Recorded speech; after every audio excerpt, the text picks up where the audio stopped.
Amateur Traveler is in its 20th year now, but can you imagine if I had people on the show who had never been to the destination but had just read about it or seen a movie about it? That wouldn't make any sense at all, and you wouldn't listen. We all know how important it is to receive advice from people who know a destination to get the most authentic local experience. And a great option for experiencing this is Explore Worldwide and their authentic small group adventures, led by local tour leaders, perfect for solo travelers who want to meet like minded people with a desire for adventure. I'm often an independent traveler, but two of my last three trips were with small group tours because they organize everything and it's a lot easier. If you want to recreate the tour I did to Malta, they have a Malta and Gozo Discovery Tour. I'm intrigued by one of their tours called A Taste of Sicily. The company again is Explore Worldwide, and visit exploreworldwide.com to learn more. And thanks to Explore Worldwide for sponsoring this episode of Amateur Traveler. The nights are long, the days are short, and the weather is chilly to downright cold, depending on where you are. It's a good time to slip into a Quince iconic Mongolian cashmere sweaters, which start at only $50. You can treat yourself to everyday luxury at an affordable price with Quince. If you really want to dive into luxury, you can check out their leather handbags, washable silk shirts, and European linen sheet sets. Whatever you're looking for at Quince, all the prices are 50 to 80% less than similar brands, and they do that by partnering directly with top factories and cutting out the middleman. They only work with factories that use safe, ethical, and responsible manufacturing processes. And of course, they use premium fabrics and finishes for that luxury feel in every piece. But you've already heard me rave about my Quince travel pants. Treat yourself this winter without the luxury price tag. Go to quince.com/traveler for 365-day returns plus free shipping on your order. That's QUINCE.com/traveler to get free shipping and 365-day returns. Quince.com/traveler. And thanks to Quince for sponsoring this episode of Amateur Traveler. Got my bags packed, I'm on a roll. I'm heading out there and I'm ready to go. I'm looking real good in my passport photo. Oh, no. Amateur Traveler, episode 224. Today, the Amateur Traveler talks about hot springs, paper cranes, and nuclear weapons as we go to Hiroshima. Got to sit in one more cafe. I know that I should be heading home, but maybe not today. Welcome to the Amateur Traveler. I'm your host, Chris Christensen. Before we get into this week's interview, I do have some news stories for you. The first one seems like Virgin America was trying to do a reenactment of the Donner Party with a long plane ride from hell. It was a flight that was going from California to JFK. It was supposed to land at 3:35 p.m. It finally got in because of weather delays at 2 a.m. the next day, so almost an 11-hour delay. They'd run out of food. They'd run out of drinks. At one point, they were rationing Pringles. I kid you not about that. Some of the passengers say it wasn't obviously a pleasant experience, but was made worse by the flight crew, who are obviously under stress, but I'm pretty sure that Virgin America would say it was, let's say, off-brand when one of the flight attendants told a passenger to shut the hell up. They were getting on their nerves. On the other hand, that's a long day. And then thinking of things that get on your nerves, New York cabbies were caught overcharging their passengers 1.8 million times to the tune of nearly $8.3 million. So if you're in New York and your cab fare is somewhere north of $1 million, it might be that they're cheating you. In the good news category for St. Patrick's Day, if you happen to be a senior, and I don't mean in college, and you are traveling to Ireland, you can get a free as in beer, rail pass to ride all of the railways in Ireland. Check out the links to all of those stories at the show notes at amateurtraveler.com. Finally, if you're interested in taking any trip, any cruise, vacation, or tour from Globus, Cosmos, Monograms, or Avalon, if you book through the Amateur Traveler now, you can save 5% on your trip and support the show at the same time. Check out amateurtraveler.com/Globus. I'd like to welcome to the show Mike from Toronto, who is coming to us from Japan. Mike, welcome to the show. Hey, Chris. And Mike had pitched me doing a show on the Chugoku region of Japan. Did I say that anywhere close to correct? Chugoku, like the middle Chugoku. region, it means. Okay. And where is that? It's kind of central Japan. It's about 4 hours away from Tokyo. Okay. And what cities would we find there, for instance, that we've heard of? You find Hiroshima there. That would be the capital of the area. You'd find Okayama City, and you'd find Yamaguchi City. Okay. And you're there because you're part of an exchange program, so you're living there. You're not just traveling through. Yeah, I work for an exchange foundation called Labo, and they basically set me up with homestay families. So, well, before I leave Japan, I will have lived with 6 different Japanese families. Excellent. So if I were to come to this region, what should I do? What should I see? Well, you should definitely start off in Hiroshima. Mm-hmm. We all know that Hiroshima is the site for the atomic bomb. Right. So, one of two. Mm-hmm. yeah, there in Nagasaki. So if you go to Hiroshima, majority of the tourists focusing is on that event, unfortunately. And there's a beautiful peace park there. Right. So if you go to Hiroshima, I advise you only spend 1 or 2 days there, because aside of the peace park, there isn't much to do there. It has a great izakaya culture and has a great shopping culture, but outside of that, there's nothing much there. So you can go to the peace park and see the A-Dome, which is one of the buildings left over from the bomb blast. Mm-hmm.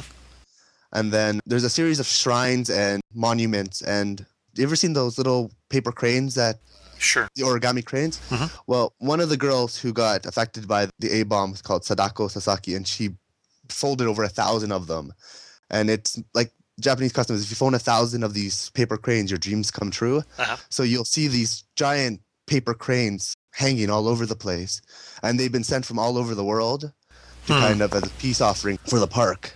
Interesting. Mm-hmm. Now, backing up a little bit here, you said that it has a good shopping culture. That word I understood. And then it has a good izakaya. Izakaya cultures. And I don't know what that means. That means that in Japan, it's popular to go to these little eateries. Okay. You'll go to the eateries and you'll drink and you'll talk slowly. And usually when Westerners go to a restaurant, we order our own entree and we kind of eat our own food. Right. When you go to Japan, it's not so much like that. You'll order a series of small dishes and copious amounts of beer. And you kind of munch on 2 or 3 skewered chickens and maybe soya beans and things like this. So when you go to an izakaya, you eat a series of small dishes with beer. Okay. Similar to the tapas kind of culture, where I get just a little taste of things, or...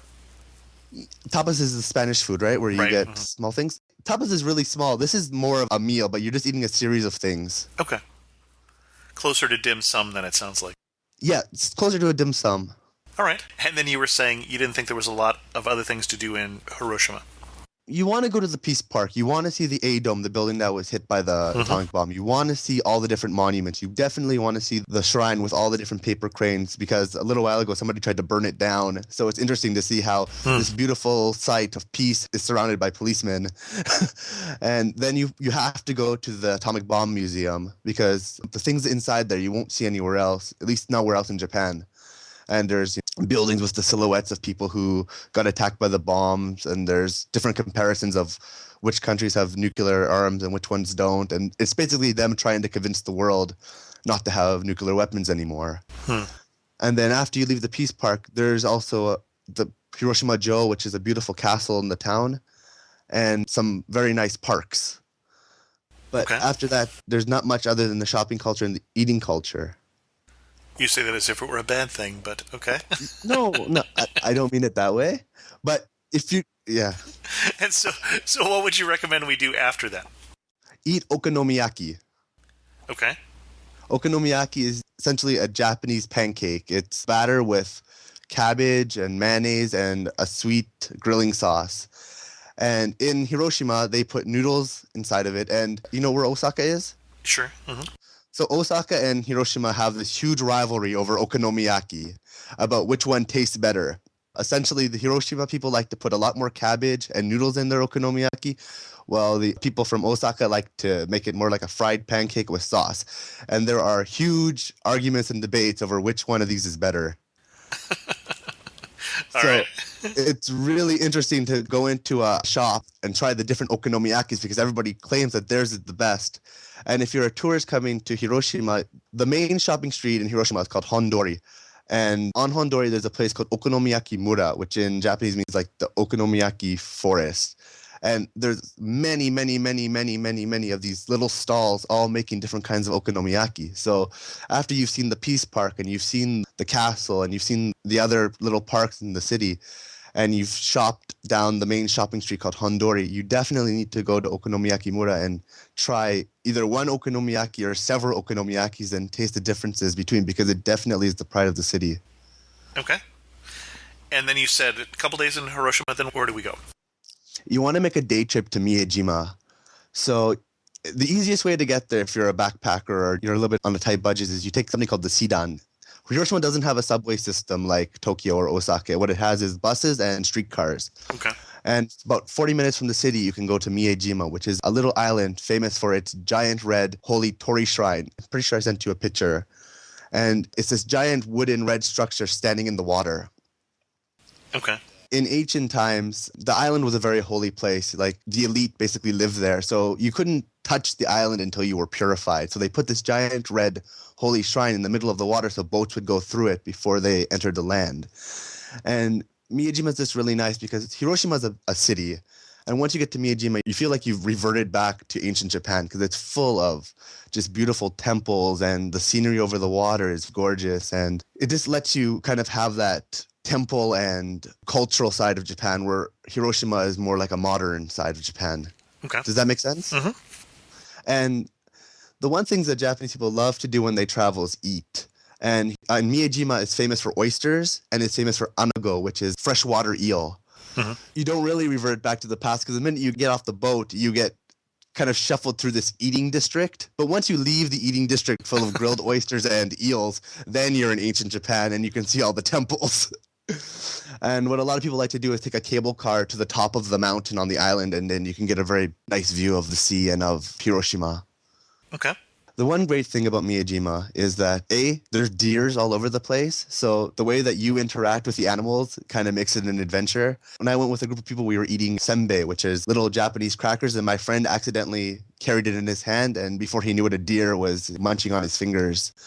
So the deer in Miyajima definitely make it part of an adventure. The beautiful red Torii shrine give you a nice feel of culture, and the oysters and the sea eel give you something a little bit different that you might not try in other parts. And because Hiroshima is famous for the oysters, they are really, really good there, and I definitely advise trying them, even if you've never eaten them before.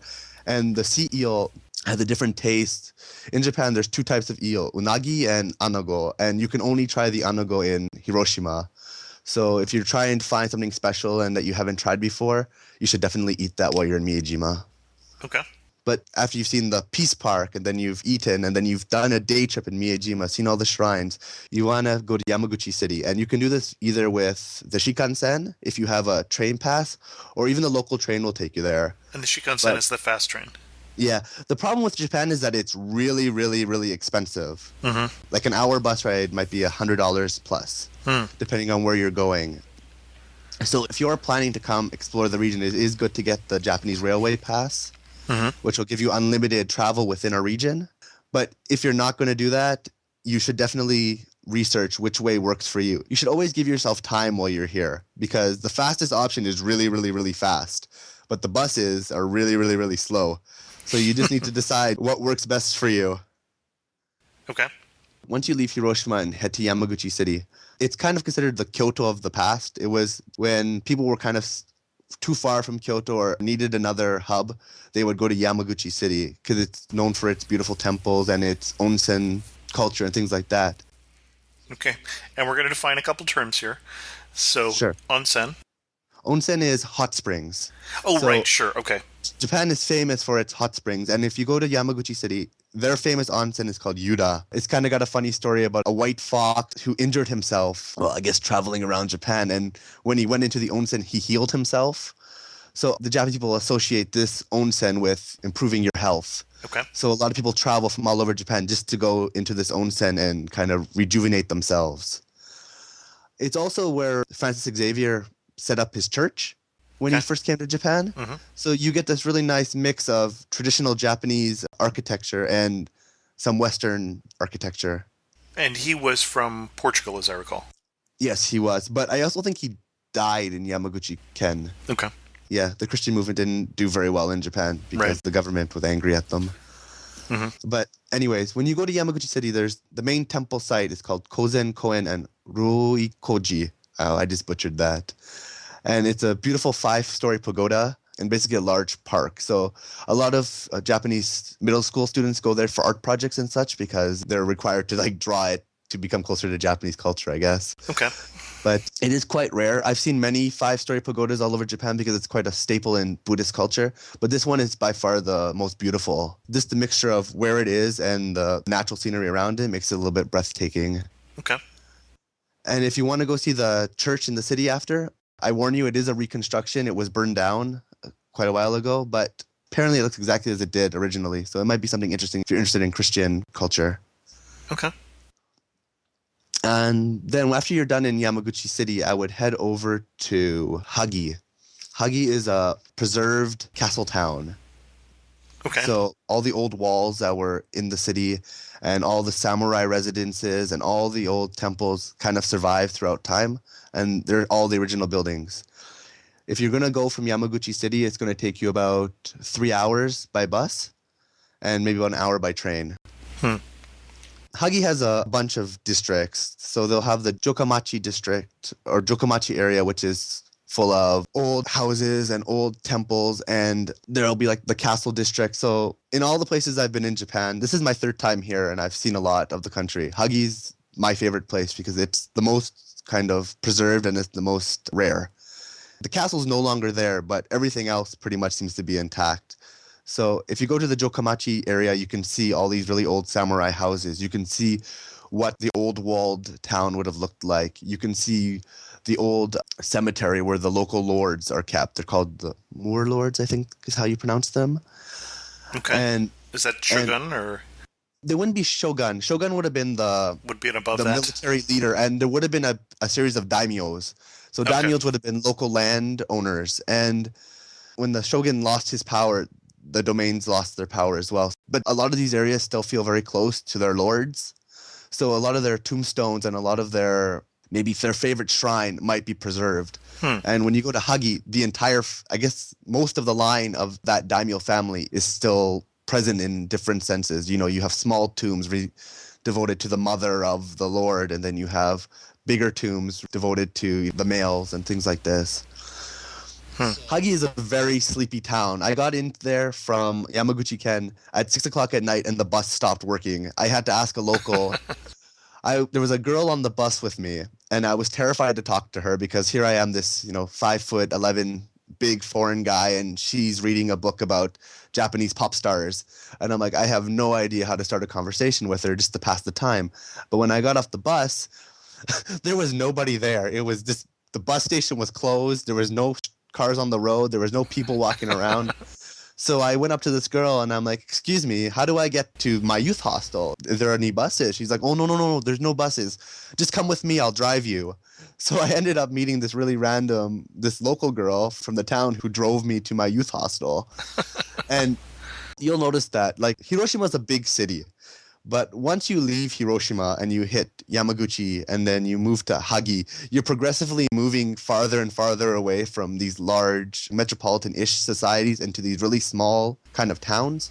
And especially Hagi, because it's such a historical spot and it's kind of in the middle of nowhere, you don't get foreigners really staying there. So people are either shocked that you're there or they're really eager to help you. Lucky for me, this girl was eager to help me and she drove me to my hostel. I don't know how many other accommodations there are in Hagi. There is one youth hostel, Hostel International Youth Hostel, and the guy who runs it's fantastic. His English is so-so, but he's very eager to please, and he will do whatever he can to really help you. So I advise if you go to Hagi and you're looking for a cheap, not even just a cheap place to stay, just a good place to stay for the night, hit up the International Youth Hostel. The old guy is just phenomenal, and he'll set you up with all the maps you need, and he'll set you up with an explanation of the city and the history. So it might be in broken English, but at least you'll get an idea of what you're doing there. Now, you mentioned just now that people don't see a lot of foreigners, and before we started recording, you had talked about walking into restaurants or whatever and having people just go deer in the headlights on you because they just were so not used to having foreigners. because this particular district that I'm talking about now, Yamaguchi-ken, is, even by the Japanese standards, they say inaka, which means like the middle of nowhere. So whenever I tell somebody I'm going to Yamaguchi-ken, they're like, oh my God, you're going to a very inaka place. There's a series of tourist spots. There's nothing in the region, really. It's a beautiful farmland region. So once you get into those beautiful farmland regions, you're a rarity. Nobody really sees you or knows what to do with you. And you said in that area, for instance, you wouldn't find English as prevalent either. Well, I shouldn't say that, because when you go to the sites in Hagi, if you go to the samurai's houses, if you go to see the castle, the tourist sites do have that English explanation. And when you pay, you have to pay to go into a lot of these sites. They will give you an English information guide. So Hagi is fantastic in the sense that all the information that you need to learn about is in English. But maybe the people that you need to interact to get from point A to point B don't really speak any English. Okay. But that's not necessarily a bad thing, because out of all the little towns that I've been to in Japan, it had the best marked signs on how to get from point A to point B. Okay. As long as you look up and can see the arrow, you're going to know how to get to the next place you want to see. Okay. And anything else that you would put on your itinerary before we jump into a little more detail? In Hagi, yeah. You definitely need to see Shonin Jinja, which is an old shrine. Hagi is one of the most important places in Japanese history, because it's where like the leaders of modernization came from. When the samurai culture died, all the people who led the next era of Japanese society came from Hagi. So there's a lot of focus on like philosophers who came from this era. And so there's a place called Shonin Jinja, and there was a samurai who basically came up with the slogan, revere the emperor and expel the barbarians. So basically us Westerners, he didn't really like us, but his notions kind of started outward thinking within Japan. It helped ease them out of their 200 years of isolation and into more of an open thinking.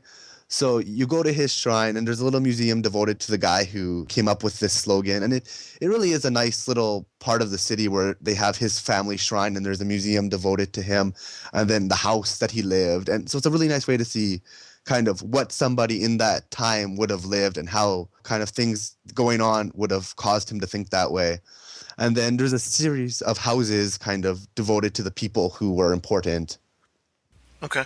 And so are we talking about the period where Japan closed itself to foreigners, roughly 1600s, or are you talking about later on, closer to the Meiji period? I'm talking about closer to the Meiji period. So the period in between is called the... So mid-1800s or so. The mid-1800s. So it's right after the Bakamatsu. The Bakamatsu period is where the shogun lost his power and before the emperor was raised. This kind of area is really cool to see. I have never really seen old Japanese houses from like the Meiji period. You can usually find samurai houses, you can find old temples, but finding houses from the Meiji period are a little bit hard to find. So if you're really interested in historical things, this town has got a lot of it. And you can see these really nice houses. Ito Hirobumi is a really important figure because he led like the Korean campaigns. Okay. So whether he's good or bad, I don't want to say, because some Japanese people seem to really love him and some people seem to really hate him. But just to see like where he lived, they do a comparison of like his old samurai house versus his like Meiji period house. So they've kind of got some really interesting historical things that you're not going to see somewhere else. But for me, my favorite part in the city were these two temples called Tokoji and Daishoin. They're two Buddhist temples, and they have 500 of these stone lanterns. Oh, so, I saw the picture. And it just has, like, I go around Japan looking for temples. I love Japanese folk culture, and I love Japanese temple culture. So I've seen a lot of temples. But this temple is just, it just gives you the most eerie feeling when you walk into it, when you see all these stone lanterns and the creepy kind of green moss that grows all over stuff when you know that it's old. So you walk in and you just see this old green temple, and just the feeling you get when you walk in, it blows you away. Very cool. So you've been there 3 times and lived there now for how long this time? Came 6 years ago to go to Hokkaido, and I worked on a farm, and then I worked on Okinawa on a farm, and then I hitchhiked from Kyushu to Osaka, and now I'm living in, this is my first time I'm here for a year. Okay. Surprises. Well, the first time you came, what was the biggest surprise? And then what was your most recent surprise? My biggest surprise, I think old ladies were my biggest surprise because Toronto doesn't have old ladies. Toronto has old ladies, but they don't talk to you. Okay. In Japan, no matter where you go, I shouldn't say that, but the majority of places you go, old ladies will confront you. Either they'll confront you and it will be a beautiful experience where they're giving you food. I've been in a series of bus stations and train stations where old women just come up and give me crackers and oranges and kind of say, "Welcome to Japan," which you don't really expect. Or you have old ladies, well, I'm in a bus station reading a book saying something about, I studied English 30 years ago and all I remember is, "I love you." And here I have a 70-year-old woman rubbing up against me saying over and over again, "I love you, I love you, I love you, I love you." We call them obasan, which means old women are very, very energetic and are very, very, very friendly. And they're almost like the trump card of Japanese society because you might see a group of old ladies and it will either be the most cool thing in the world because they're going to shower you with food and just praise for being from another country, or they're going to throw a wild card at you and start telling you that they love you and try to hug you. All right. Being in Japan, when has it felt the most foreign, and when has it felt so similar to where you grew up? I think it felt the most foreign when I'm in one of those really small countryside places and there's nobody else from another country and I have nobody to stay with for the night. So I'm in a youth hostel or I'm in an internet cafe for the night or I'm in a capsule hotel and I'm just wandering the streets and there's no one to interact with. It gets really hard here because there is kind of an in-group and out-group and you are part of that out-group. If you try to walk into a bar and talk to somebody, it doesn't really work that way. So it's really hard to connect with people unless you already have something pre-established. But when I'm in Tokyo and everywhere I look, there's somebody from another country, I'm like, okay, sometimes it doesn't even dawn on me that I'm in Japan because I'm just walking through another city. In this trip to Japan, best day you've had? The best day I've had a lot of good days. When I was talking about Hagi, people were just so nice, and I never saw so much original culture in one place. And I just rented a bike and was wandering around this little city, and people were stopping me, and old ladies were giving me oranges, and old guys wanted to talk about kabuki. It was just, I had this day of like cultural overload, and it was just fantastic. Okay. And you talked about your picture of the shrines, and you've talked about the pictures of the stone lanterns. What picture brings you right back? Of course, you're still there, so what picture most captures this area? I did send you a picture of a giant Torii shrine, right? That one probably does it, because those shrines kind of are Japan in my mind.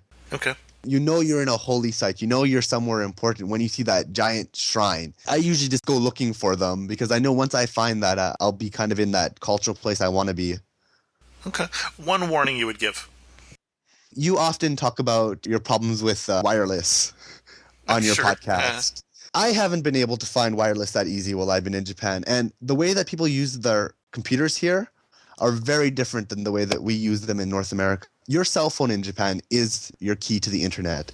So when you mail somebody and when you check things, you do it through kind of cell phone geared programs. I think in North America, we SMS each other, right? Right. Here, you email each other via your phone. So people don't really check their Gmail account and people don't check their different accounts. So you don't really need a wireless to access a laptop. Everything is done through your phone. So it might be really hard to find wireless access points. I would scour McDonald's and Starbucks because they do it here. And you might have the odd community building do it. But it's not something easy to find. As well, a lot of people like to do couch surfing. Are you familiar with this? Oh, sure. People don't really use their home computer as much. It's really hard to find someone to crash with for the night. If you're going to be in Hiroshima and you know you're going to be there like 3 months from now, it'll be really easy to say, hey, I'm going to be in Hiroshima. Do you want to meet for drinks? And meeting people to do those kind of activities are really, really, really easy and really, really common. But to find a house to crash in is a little bit harder. In Europe, it's really, really easy from what I hear. But in Japan, after 6 months, I was only able to find one house to kind of crash in. And do you think it's more space, culture? I just think it's a cultural thing. Okay. They don't really use that type of program. Unless they can find a way to link couchsurfing into an easy accessible phone program, Okay. it's not going to do it. They just don't check their PC that often. Interesting. One more kind of word of advice, I think, when you're traveling around, especially this area of Japan, because when you go to Hagi, there's a youth hostel, but internet cafes here, and if you're a guy, a capsule hotel are very convenient and cheap. Internet cafes, you can get a night pack from 9 o'clock at night until 6 o'clock in the morning. You can't leave the internet cafe, but at least you get free internet all night and free drinks. And it costs about 2,000 yen, so it's a good alternative for some place to sleep. So when you say a night pack, so you have internet access and a bed? You can either get a bed, a chair, or the floor, depending on who got there before you. Okay. You'll pay between $20 to $30 for the night, and it will be a booth, like a cubicle with a computer and the seat and the bed, and you can just kind of chill there for the night. It's very convenient because you get all the coffee and soft drinks that you want, and you can usually find little massage machines and all sorts of crazy knickknacks just hiding around in the internet cafe. So it's an adventure in itself.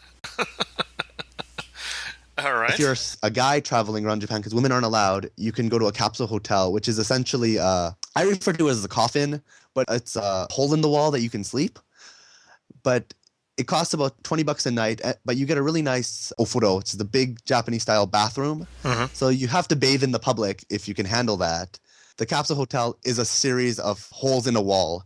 You spend the night in this little slit. You get a TV, you get a blanket, and you get a beautiful bath, generally. So it's a good place if you're just going to party all night or you have an early train to get and you don't want to spend a lot on accommodations. They're always near the station. It's a very convenient place to sleep. Okay. I think we've heard about it before described as a lot of businessmen who've partied and missed the last train back home. Yeah. In some of the major cities are sleeping there. Okay. The only maybe warning I would give is that a lot of capsule hotels, if you're still awake after 2 a.m. and you're trying to watch TV, some of the programming is a little bit more racy. Okay. Because everybody's a guy. So if you get offended by that kind of stuff, just be prepared. Okay. What do you wish you'd known before you'd gone? Now, you've been here 3 times, but maybe the first time you went, what do you wish that somebody had told you? What do I wish somebody had told me? Let me think. Because I studied this in university, so I was pretty braced. I'm really bad at reading maps, and I really rely on signposts and things like that to help me. Boy, do you need to know how to read a map when you go to some of these places. There's a place in Okayama Ken where I did a bike trail, and there was 2 or 3 signs pointing in like opposite directions to the same place. So if you're deciding to go into like the middle of nowhere, Japan, and you really want to get off the beaten trail, make sure you know how to read a map. Because if you don't, people can't always help you, especially if you don't speak Japanese. And yeah, it's just kind of a valuable skill, I guess, all over the world, but especially here. Interesting. As we go to wind this down, your best money-saving tip? Grocery stores after 6 o'clock at night. After 6 o'clock at night? Because in Japan, a lot of the foods fresh. Are perishable, right? So onigiri, rice balls, sushi sets, they all are basically food for the day. So after about 6 or 7 at night, everything gets reduced. So by 50% or more. So if you're on a tight budget and you want to eat fairly well, because you can eat, cup noodle and meat buns from the convenience store for $3 a day, you're going to have a heart attack at some point. So go to the grocery store after 6 o'clock at night, and a lot of the very healthy, good foods, the sashimis, the salads, the rice balls will be half price. So you can get a fairly good dinner for $4. Okay, interesting. There was one more area in the region that I think people should go to. After you leave Yamaguchi Ken, you can go over to Okayama. And Okayama is famous for Momotaro. There's a folk hero in Japanese culture who was basically a boy who was born in a peach. And of course. he fights some demons. And the capital city of this region is devoted to Momotaro. So everywhere you go on the street, there's these really weird statues devoted to him. It's just kind of a great city because Hiroshima is kind of metropolitan and Yamaguchi is not metropolitan at all. But if you move over to Okayama Ken, you get this really nice feeling of half cultural with all this folk story stuff all over the city. And then new metropolitan, because it's just been built recently. So it's kind of even for Japanese people, it's kind of a rare sight. And it's just beautiful. And after that, you can go about a half an hour to something called the Kibi Trail, which is a 4-hour bike trail that goes through an ancient kingdom where they believe this folk hero came from. They think he was a Japanese general who fought off some Koreans. So when you go to this Kibi Trail, it's a 4-hour bike trail where you can see old temples that were built during this time, tombs. There's something called kofun in Japan, which are these large keyhole burial mounds. You can only see them from the sky, but they've done a really good job of showing you where they are on a map, and you can see these hills, and inside is where they buried these old kings. So it's a really good way to see like ancient, like the second, like it goes Jomon and then Yamato period Japan. So this is like the second generation of kind of civilization in Japan.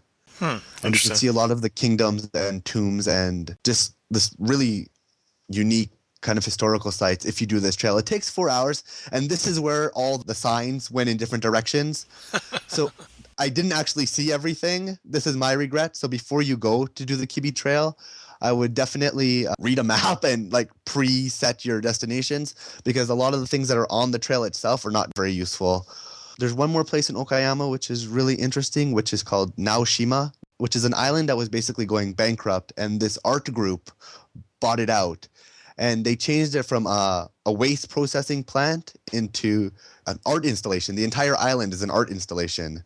There's 2 large art galleries which house rare Van Gogh pieces, and another one for modern art.